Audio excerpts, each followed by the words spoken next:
done playing a show at the Gypsy Tea Room. I don't know if you guys Yeah. knew the Gypsy Tea Room.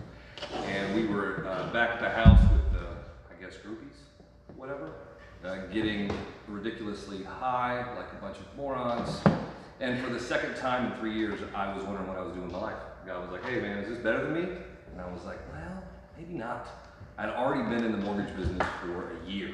I got in that. I've been doing that almost 20 years now. I just turned 40 this month.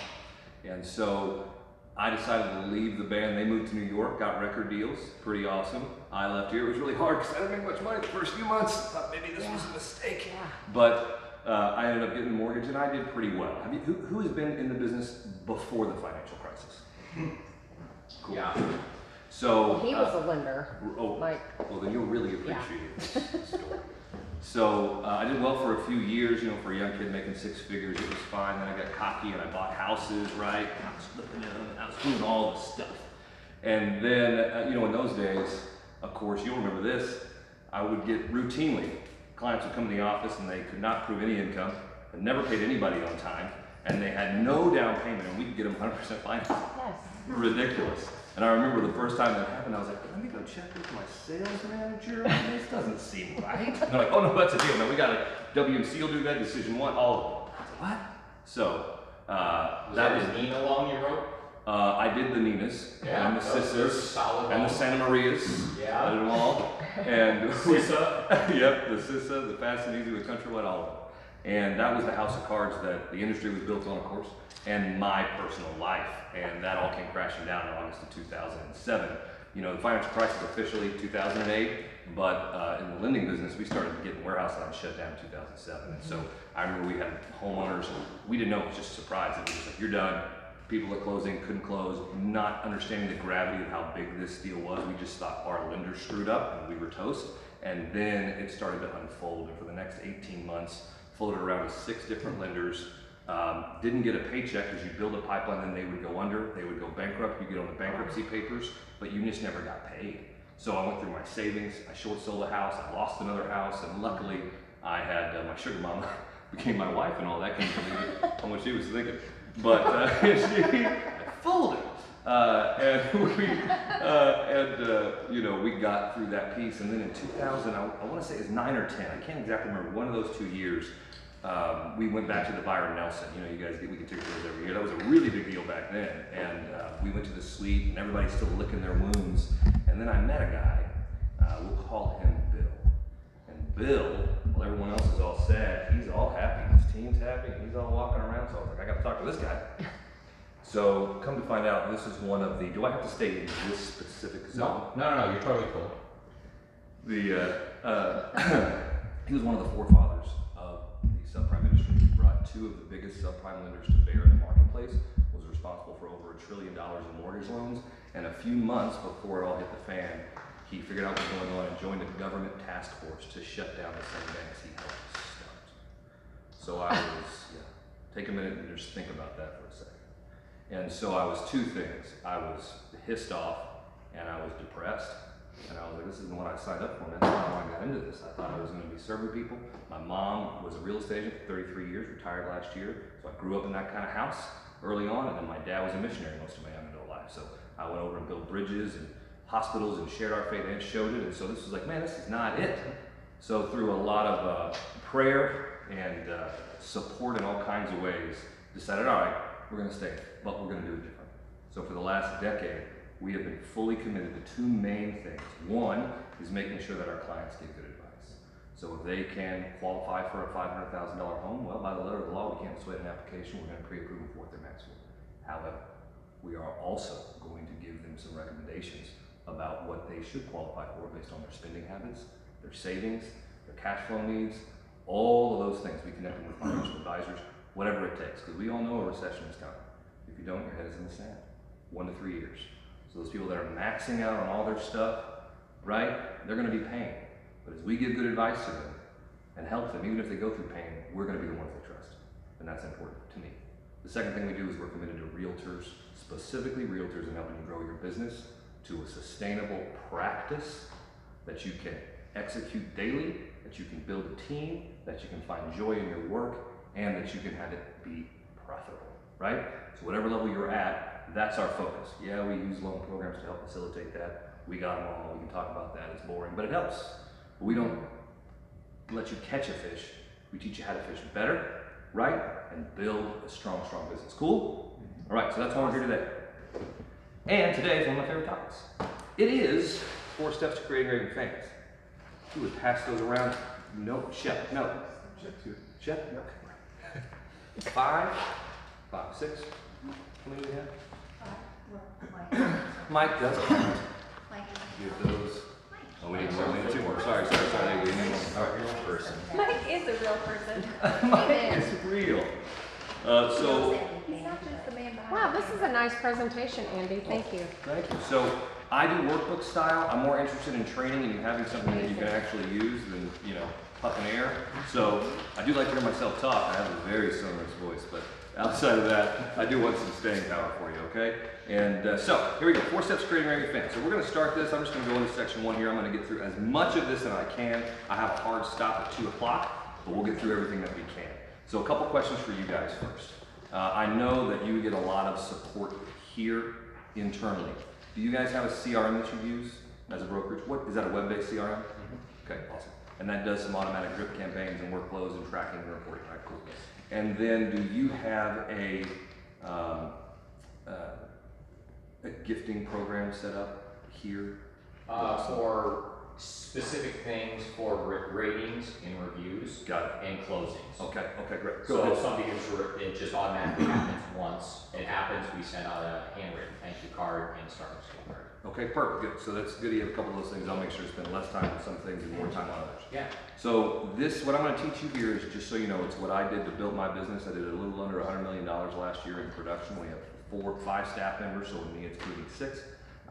We have a good business. I work about 50 hours a week, sometimes a little bit more. It just depends on the ebb and flow, but I try to keep my nights clear and my weekends clear. The team is there. The reason I tell you that is I don't want you to know that I'm not building a business that you have to work 100 hours a week for, right? These things help you.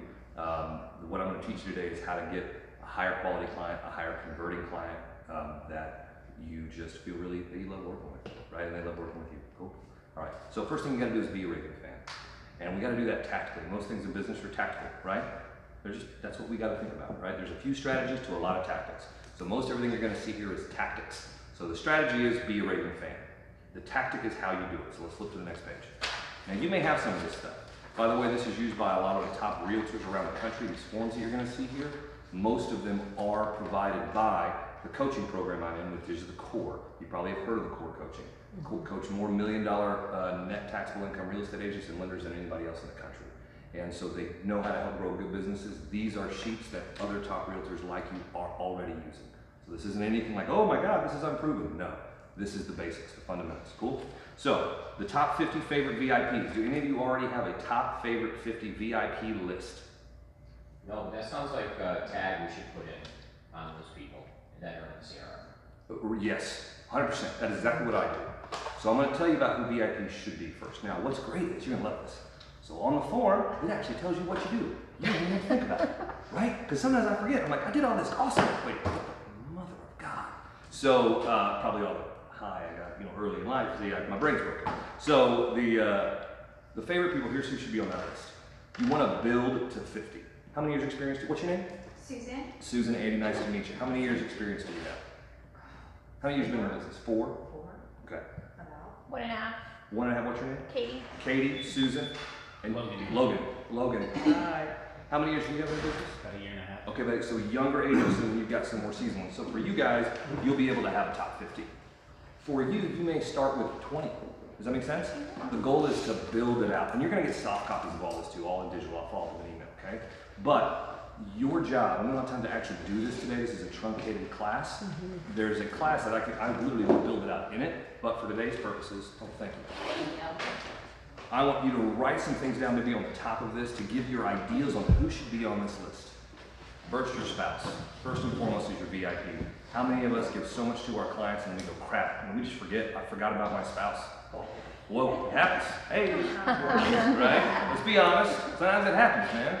And I'm gifting all them. She's like, those are some nice gifts, very thoughtful of you. I'm like, oh God, let me go get you some flowers. I'll be right back. And, but this is a good tactical way. They should be on our list. Your team should be on your list. your VIP list. Team, hi, how are you? Good, how are you? Great, what's your name? Kim. Kim, nice to meet you. I'm Andy. Nice to We're meet going over Raven fans and how to create them tactically. So, VIPs, these are the people, they're not your clients. They are not your clients. These are influential people. I'm gonna show you how to build the VIP list at the end of this class, and you're gonna friggin' love it. It's in 30 minutes a day, and you're gonna love it. But for now, the idea is your VIP, your spouse, your team, influential people that you know. So people in your networking group that you really like, if you're in networking groups or chambers or all those kinds of places. People that come over, maybe they're other realtors that you may want to recruit that are very important to you. Maybe they're influencers, maybe they're authors that you know, right? Those connections that you really love, that you know if you built a deeper relationship with them, you would be valuable for them, most important, and you would be a raving fan of them. Does that make sense? That's who goes on this list. Be a raving fan, put it on paper.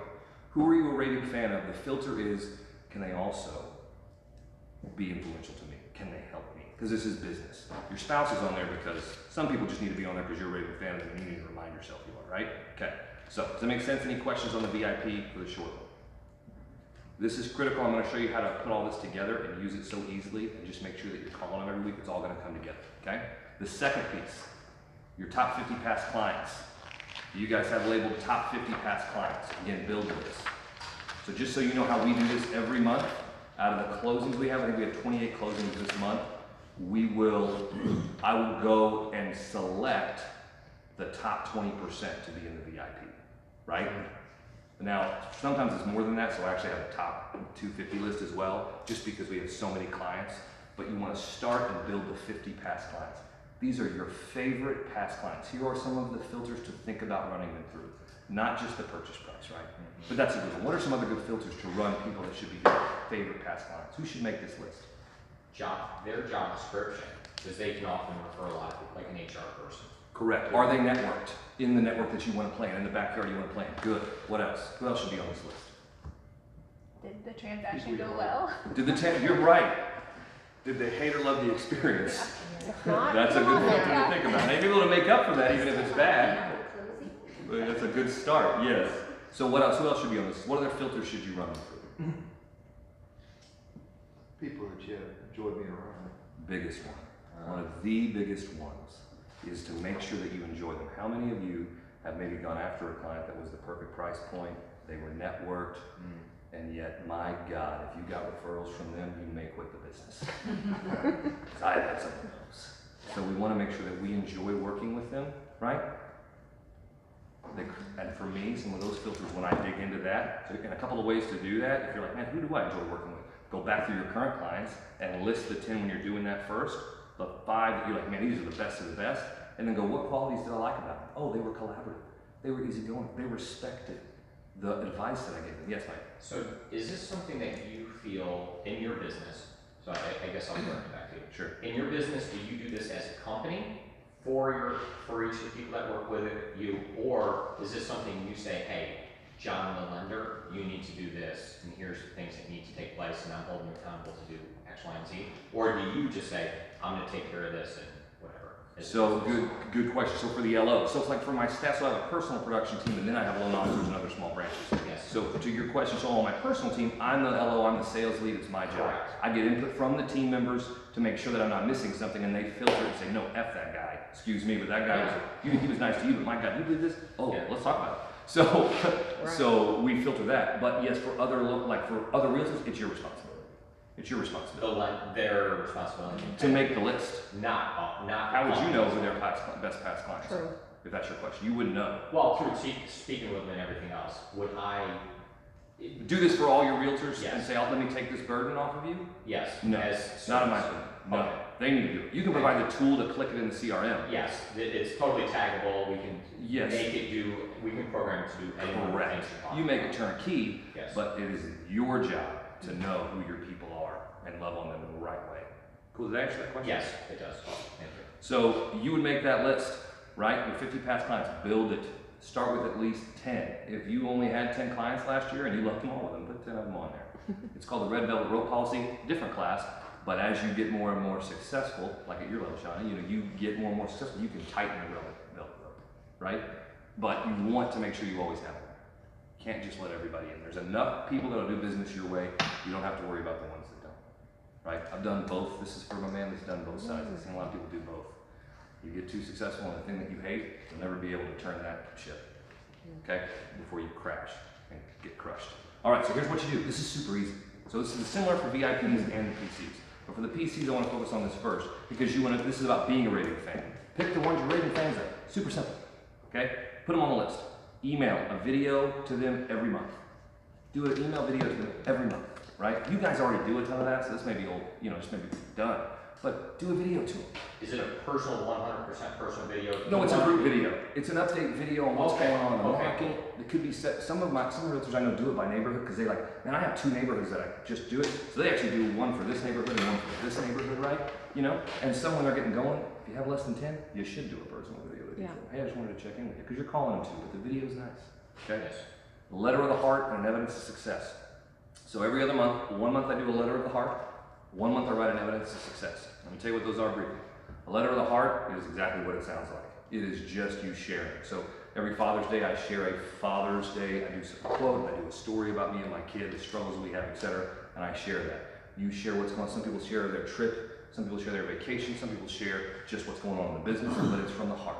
The next month, you send an evidence of success. That's usually super simple and cheap. It's a postcard, typically with a testimonial from a client, right? And the Tom Ferry thing would say, put on the back of that, in their neighborhood, if you want to get a little more specific, spend a little bit more, put a map of all the closings that happen with little pins on it, and then they just think you sold all those homes. And it is really powerful to send some credibility and give them, it's a nice 1-2 punch of evidence of success. Why do we send 1 heart and 1 data? Why do we alternate? So it's not salesy? Well, So- you get different people who respond differently to different. That's exactly right.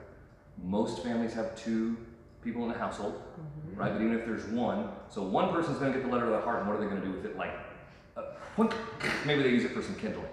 So the other one opens and they're like, oh my God, dear, did you see this? And I know I'm saying it like a woman because that's my wife, but that's not all wives. It could be men or women, but they're going to say, oh my God. And then the evidence of success, well, one person's going to pick up it and go, what? Chink. And the other one's going to be like, now that's what I'm talking about. Look at it. Oh, no, look at it. That's what I'm talking about. That's our real. Does it make sense? So 2 parts of the brain, 2 main types of personalities with other subsets under it. That's why you do it. Make sense? Questions? Or you're doing these like a paper letter?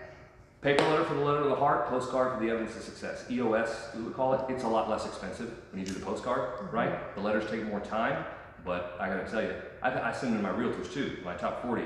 They'll call me. I mean, something like, man, dude, you made me cry. I was like, thank you. Oh, so you do individual personal Yeah. letters. Yeah, they're individual letters. Yeah. Yeah. I mean, it's a mail merge, right? But I sign them all, Okay. and then it's a stamp, but it's blue, so other people think it's so, but it's it goes out, right? We want to, but I do spend time. I got to block out 2 hours once a month to write the letter. And I got to get at a coffee shop. I mean, I can't do right. You got to get in that space. I ain't taking calls, or it's totally screwed up. Okay, so super powerful, impactful. Love on your past clients. Be a raving fan. Show them that you're a raving fan of them, and they become a raving fan of you. And then call them weekly. How many weeks are there in the year? 2. I mean, he's like, no, how many? 50, so there's only 50. 2, I don't care. 50 something. So how many letters are there in the alphabet? 26. How many times can you call your past clients in a year if you just go by the letters of the alphabet? Once a week. If every week you call a different letter, how many times? Twice. Works out perfectly. That's amazing. So how tactical and easy for that is it for you to implement that? Because you just have to put it on what? Your calendar, right? You can Google letter of the week. Super simple. We can program it. You can program it. Super simple. First name, last name doesn't matter, just stick with 1. Q, you're not gonna have any calls, you got a little free time. Maybe X too. All right, make sense? Tactical, simple, okay. So then the birthday program. Now there's different levels of this, it's a different class, I'm just gonna go real generic with you. For your top 50, you give your best to your best, right? That's the first rule of growing a business that you love. And what you do, there's different levels. So we have a $4,500 a month gifting budget right now on my team. And so there are random gifts. There's these cute little beach balls, which by the way, if you have kids, the moms are gonna want this. My son loves this thing, right? We wanna have a ball with you this summer. Cheesy gifts, we drop them off at our top 40, we have some fun, we get a little silly. In the winter, we pass around these little hand warmers. We heat them up, Don't let your leads get cold, send them to us, and it's a nice little hand warmer, right, for the football games and everything else. Oh, this is a Republic title thing. They totally hit us hard with the exact same. Great. Well, they may stole it from me. I've been doing that for like 3 years. We'll see. So we've got a little gift for the client stuff. We'll go over that later. But cheesy gifts, small, inexpensive gift. There's a ton of ideas in the background. I give you a lot of examples of $1 to $5 gifts to buy just to get you going. But that kind of gifting, and then the birthday program gift. If it is, you want to tier your database. You have your top 50. You guys may already have a different tier. We have A, Bs, and Cs. The A's are in the top 50. The Bs are one tier below that, and then the Cs are the last tier. The Ds we drop. We don't market to them. We don't want them. We do a there's transactional. If they come back to us, great. If not, we don't care. We don't want their referrals. God bless them. But on the C's, you make sure they get a call. I call every single client, every single one, and I sing them. Isn't that great? That's a lot. Yesterday I had 26 calls. I was like, God bless us, everybody have a birthday today. But you do it. On your B's, they get a call and a card, at least. If you have automatic cards, send them to the C's too, who cares? Your A's, call, card, and a gift to their office, not their house. To their office, not their house. Why their office, we all know? Tips, treats, a cupcake, or whatever. I'll show you how to get specific with that in a minute if you don't have a tool. But to start, just do it. Make it inexpensive, but they get it. It's automatic, it's scheduled, you're done. Cool, tactical, easy, simple, good. Next page. This I love.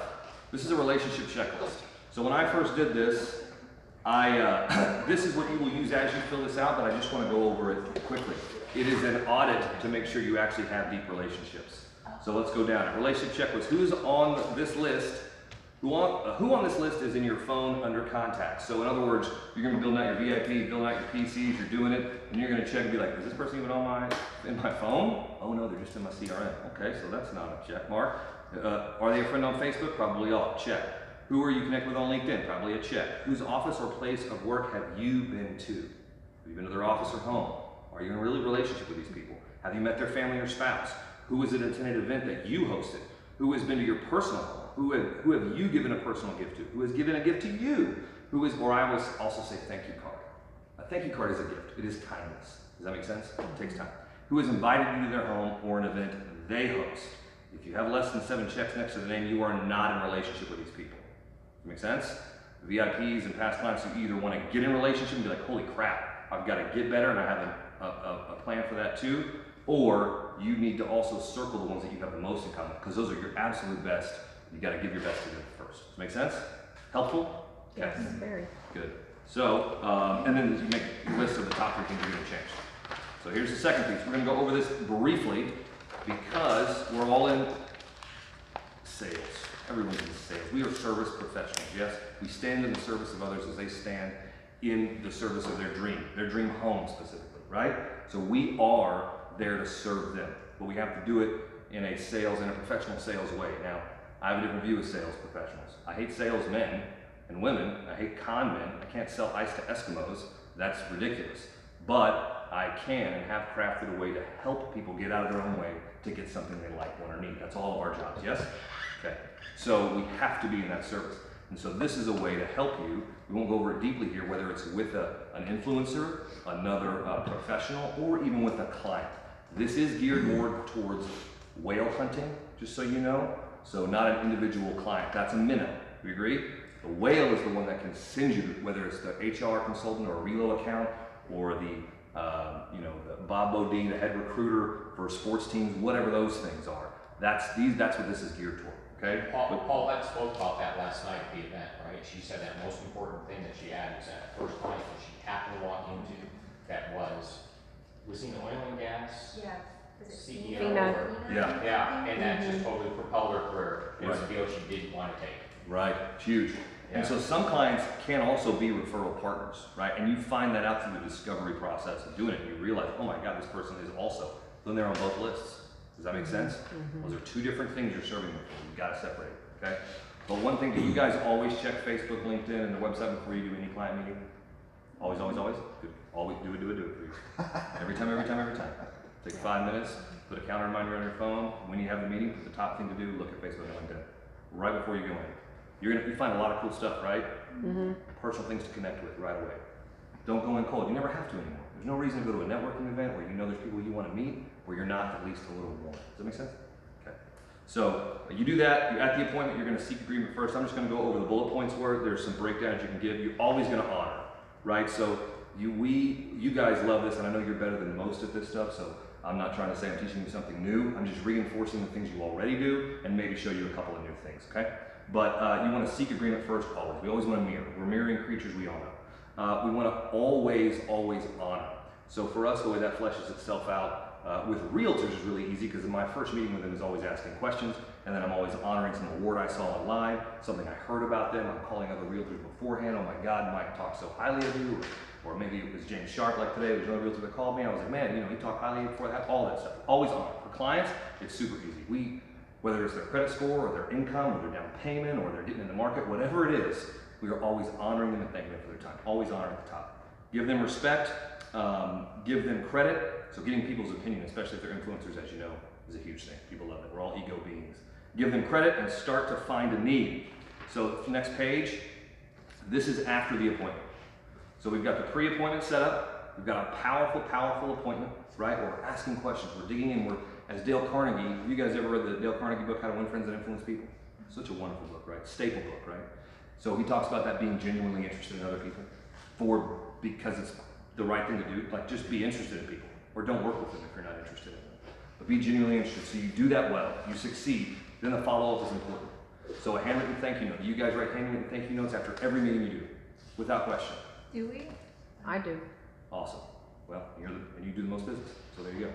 Thank you notes. I write at least 10 thank you notes a week, no ands, ifs, or buts. Sometimes I write as many as 30 thank you notes in a week. Your team will get a thank you note after this. You got a thank you note mailed after that other thing that I did here. Thank you notes, sincerely. You write them. We do have some templates for clients. We batch them. I just leave out the name because there's just no time. And so, because yesterday I had 7 client appointments. Well, I don't have time to write 7 exact same things, so we batch them, and then I make sure, we put their name on, okay? But make sure you have it. You thank them and you send it out like clockwork. End of every day or at the beginning of every day. Put it in your calendar and it's done. Huge impact. How cheap is that? Super inexpensive. What's the return on that? Huge. Okay? Especially in the world of email and text. Write a stinking thank you note. Okay? So, a follow-up note for the gatekeeper. Execute on any promises. Here's another thing. This is from Kendra Cook. She's a great top realtor. She's in North Carolina, I think. But she gave the idea, this at one of the summits a couple of years ago. And after every meeting she does with a client, when she's driving away, she does a quick video to them and just texts it to them. Man, it was so awesome meeting you. Just that other announcement. I know you could choose any realtor, and I'm so blessed that you chose me. I'm going to take such great care of you.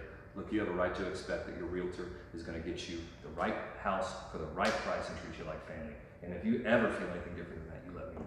Thanks so much. I'll follow up on X, Y, and Z that we talked about, and I'll talk to you soon. 30-second video. She says it's made an enormous impact. So I'm trying to get everybody to do 2 things at the same time, or more. And I would wonder there if that same video that we're doing could focus on 2 items. Could it be a reminder to show that you really truly pay attention to that client, and also that it can act as an update to the person that set the meeting, and we can put it in our notes as well, in the same exact thing, because we can instantly upload it. We find that people do a less than good job, or poor job, of actually putting notes in the database when they probably should. So I think that one thing could be done twice. It could serve as 2. You're right. No, absolutely. Double it up. There's a whole other class I teach on how to use video to help convert more appointments. The more appointments you set, appointment set to appointment held rate, and then the follow-up. But videos are so powerful, and that's a great point. Yeah, serve multi-purposes, Make it easier for you. All right, turn the page for time's sake. All right, section 2. Create a vision. We are going to fly through this because that is a separate class. I just want to make sure you understand it as a part of it. Now, luckily you guys have a broker here and a team that has a vision for the brokerage. Oh, thank you so much, guys. This is an example of a real estate group. I've just not updated it since 2017, but it's fine. So Conway Real Estate Group is another top realtor group, and this is their vision and plan. So I'm just giving this as an example. We're going to fly to it just to remind you that whether it's a Quisto brokerage plan and vision that you have up, or it's yours, or it's both, you need to do it, and it doesn't need to be in a file drawer. Does that make sense? We have a 1-page version that's double-sided, that's laminated and put on everybody's desk. every SWAT meeting we do, which we do twice a year. But it's important that's in front of you, right? So we have those all posted right on our website, the vision, mission, the core values. Which website is great too. I also recommend you have it in where you're at, Yeah. where you can touch and feel it, because you just see it more. But no matter what you have to do, so this is their business plan. So Color Legend, this is just the sections they drew up. This will give you an idea, right? And 2017 vision on the next page. Their profit goals, their growth goals, CCR, just so you know, is a current client referral.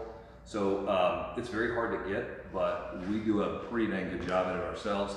But we ask for referrals 5 times during the process for you, so that when you ask at closing, you get a higher likelihood of getting it. But the goal is to get 1 client referral for every deal in process, right? You want to get a referral during the process from the client you're working with. It's a great way to really just blow up your business, frankly. Okay, and so do that. But then these other things on the vision, what they're going to do with their team, etc. Celebration. You got to have celebration points, right? Most of us have huge celebration points at the end of the year, but we need to celebrate it, weekly and monthly at least. Like, what is it? What are we celebrating now? What number of closings? What volume? What team goals? What are the celebration points? You need to have them for yourself, because I think a lot of us don't naturally celebrate those things, right? We remember all the bad beats, as it says in the great movie Rounders, but hardly remember the big wins, okay? So we gotta, if we don't do it tactically, we'll forget. We won't know why we get into a little rut, and it's because we never celebrated when we should have. And it's hard out there. You guys do hard work. So let's do it, okay? Celebrate. Pick the point, celebrate. All right, and the next is the SWOT. Do you guys do a SWOT annually with your brokerage? That's kind of this, right? Strengths, weaknesses, opportunities, threats. You're talking about the next year, what happened this last year, all that stuff. So this is kind of your SWOT. This is a format you can follow with your team, you can follow with your brokerage. It's pretty basic, but it is really good to do. You need to do something like that all the time. So this is just an example of it. And then the playbook. We'll have this digitally if you want it. You guys already have a playbook, but something to update for you personally too, because it's not just the group goals, it's your individual goals. So why do we exist? You may be able to align right with what the brokerage is doing, right? You may have some personal ones that separate you from that. But how do we behave? What do we do? How will we succeed? These are important to think through. Really important to think through. It also helps you identify the clients you need and want. Does that make sense? Tactical, okay? And then some thematic goals. It's just an example. So be a fan, create a vision, and then you cast the vision. And here's how you cast it. To yourself, to your team, okay? Well, the next page is just more team goals, the big 3. You should try to have 3 things that you're trying to do in a quarter or year, how big they are, to make sure you're celebrating those. Section 3 is cast the vision. So here's, casting a vision happens every day. So whether you're by yourself or you have a team, you are the cheerleader in chief for that team, right? You are, just in addition to the CEO, putting out the vision you tell others. When you're by yourself, the story you tell yourself is critically important. And you need to be reminding yourself of who you are, why you're doing this, what's going on to keep you right. You gotta have legs, right, when it gets tough. Does that make sense? This helps you do it. Doing it daily is the best practice we've seen. We do a daily huddle, it's about 15 minutes a day, except on Thursdays it's about 45 because we go over all the leads for the week and it's just a little deeper meeting. We do have a separate pipeline meeting on Tuesday, but the daily huddle is to cover what are the big 3 that we got, that you have to do today, that you have to do today, whoever's doing it, right? Okay, what did you get tasked yesterday? Did you get it all done? Like, we run all that stuff through, but we also are going over the basic stuff. How many leads we get this week so far, this month so far? How many appointments do I have for the next 5 days? All of that stuff. Keep you on task. If it's by yourself, run it over with yourself. Does that make sense? But if you do not set how many, do you guys have any kind of a chunk down? Do you guys know, like, all right, I want to do this much in GCI, so I know my conversion on lead to agreement and agreement to closing, so that you know exactly how many leads you need to make and how many calls you have to make to get that many leads to get that. Do you have all that dialed in? So they have weekly tracking numbers they get sent out. Okay. They insert each of the different measurables Right. into it, Perfect. which come back to other things, which they can then look at to see, did I do this Yeah. to get to X? So they're coming up with their own personal metrics now by establishing their track record Perfect. of success. Great. So it's okay to look at those monthly. Most of us don't look at those even quarterly. So when you have it daily, you don't forget, right? So you have it up there on the top. Here are my metrics I gotta meet. All right, so did I meet those? Am I on the track yesterday? No, I gotta get back on track today. The longer you let something go, the less likely is it's a further hill to climb. Does that make sense? This is just an example of a real estate agent's daily huddle. Kendra Cook, one of the top realtors in the country, it's just her daily huddle. What new closings do we have coming up? What are the new listings? What are the new buyers? What closings do we have this week? All that stuff. It's just an example. It's just to get you going.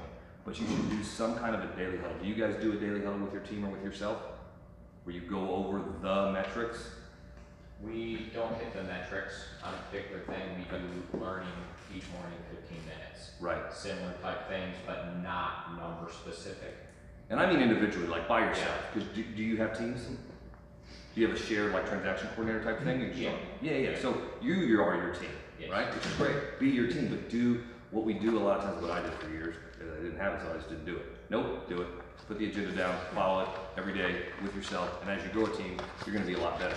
And when you're prepared, people want to jump on that platform with you, right? So practice now when it's safe. Go through it, right? Do I have 5 appointments for the next 5 days? Crap, no, right? So I need to get them. I got to get 2 more appointments by the end of the day today. Those kinds of things. Does that make sense? Okay. Tactical. And then you're going to follow these, well, suggestions, the 10 realtor laws, okay? This is how you cast a vision. The reason I say it's casting, because you're putting it in front of yourself every day. This is part of a vision of every business. You guys already do a lot of this. But now that you have your VIP list, call 12 of your top 50 VIPs every Monday. Why do we do VIPs at the beginning of the week? One of the easiest calls you can make. They already like you already like them, right? It's not a cold call or a sales call or what. You're just, hey man, how you doing? Just checking on that. It's been a while. Man, I saw something on Facebook about Dave. What's you guys doing Memorial Day? You saw in the park? Yeah, we went, you're just being honest with me. Man, I haven't caught with you in a while. Let's get lunch, right? Let's get coffee, okay? Every month if you do that, every week if you do that, you call your VIPs once a month. If you called all your VIPs religiously, if you will, tactically, every single month, do you believe that'll move the needle? Does it cost anything? No. Okay? Let them be your ambassadors. Love on them first. Be your fan with them. All right, then you're going to call the top 5 past clients. So if you got your top 50, you call them 5 of them, right? So every quarter, you're touching your top 50 past clients, right? In addition to the ABC calls, a little extra love call. You're seeing 15 people face-to-face a week. 15 people, clients, influencers, HR, all the network people, and your others, right? All of that stuff. Happy hour monthly. You guys already kind of hold that, right? Some do it quarterly. Happy hour monthly is the best. It's hard to do, quarterly at least. You've got a big event, that's great too. Lunch and Learns monthly. Teach, whether it's at a chamber or a small group or your networking group or wherever it is, make sure you are teaching a class, right? Home buyer seminar, doesn't have to be that. Could be a lot of things. Teach. Are you cool with webinar-based type thing, or do you want in person? Webinar is okay. In person's always better. Yeah. You know, you hang around after, it's the best. But if you can't, when you can't, and sometimes you can't do a webinar, but make sure you're at least integrating in a face-to-face personal lunch and learn quarterly, right? So this is a lunch and learn for me, right? Teaching a class. Doesn't matter. It's out there. We're doing it. It's important, okay? Cheesy gifts list. So that's just some examples there. So cheesy gifts are great, man. Doing pop buys, the Buffini thing, whatever you like. You know, those things are nice. They work top, bottom buyer VIPs and just doing something silly. Hey man, let's have a ball this summer. Hey, watch out for this. Just doing some silly stuff and loving on those people with little simple gifts. We mail some cheesy gifts out too, right? They don't melt, so we have some stuff that melts. But you know, and it's fun to some of those just to make sure it gets out there. Let them know you care. Let them know you're thinking of it. That's all it takes. It doesn't take much. 8 good gifts every month. So for us, how this looks, we are just always radar. That's the Ritz-Carlton, right? You guys, the Ritz-Carlton process is radar on antenna up. So the quick story there is there was a gentleman that visited Ritz-Carlton in California, and they had these great it's ginger ale. It's like a specific brand of ginger ale. It was super amazing, right? And he loved it. He just drank it and drank it and drank